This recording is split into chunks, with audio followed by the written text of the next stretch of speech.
phong ngày chu mariak tin kim donin thin laya na vong vong tha phong min chan san ni alo her chuani kha kan tuar thiam lo chun nen ana kan ti shil kan hai nge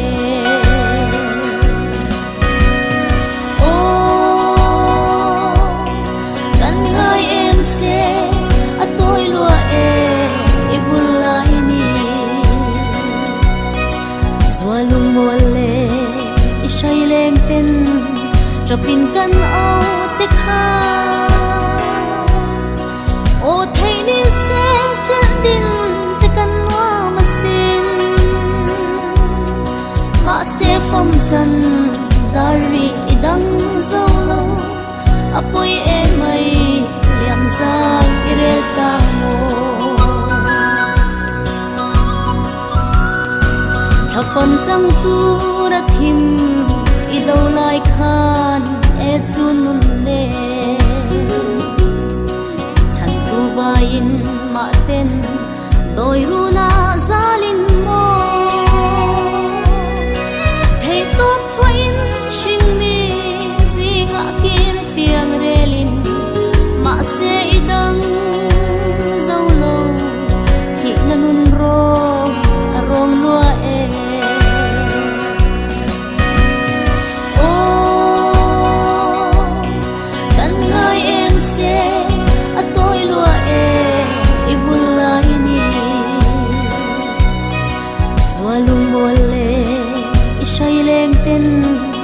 Rapin kan o che kha o thei ni se chel din che kan wa ma sin ma se phong chan dari idang zo lo apoi e mai liam za ire ta mo kan run rial ang adai lo chuan o chun nem te isul nu le lim kha trapin kan thir vong vong a har kan ti mun ruak reng a zaw lua e kan chon thiam lo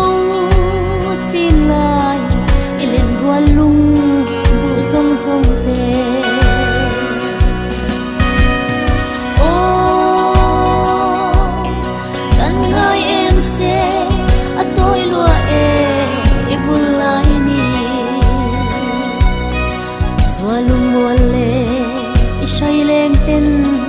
Rapin kan o che kha o thei ni se chel din che kan wa ma sin ma se phong chan dari idang zo lo apoi e mai liam za ire ta mo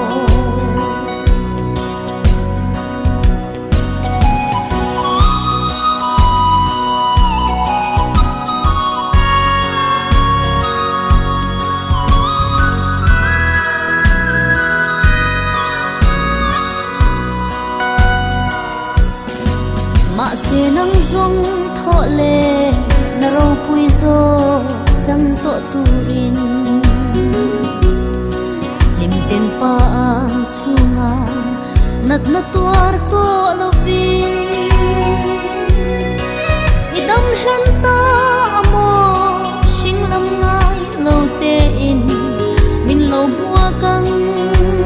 che o i mangai te lui kam moya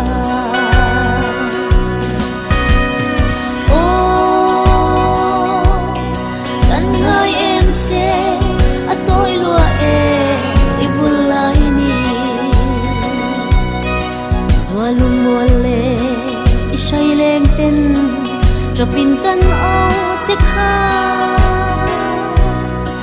o thei ni se chel din che kan wa ma sin ma se phong chan dari idang zo lo apoi e mai liam zai irel ta mo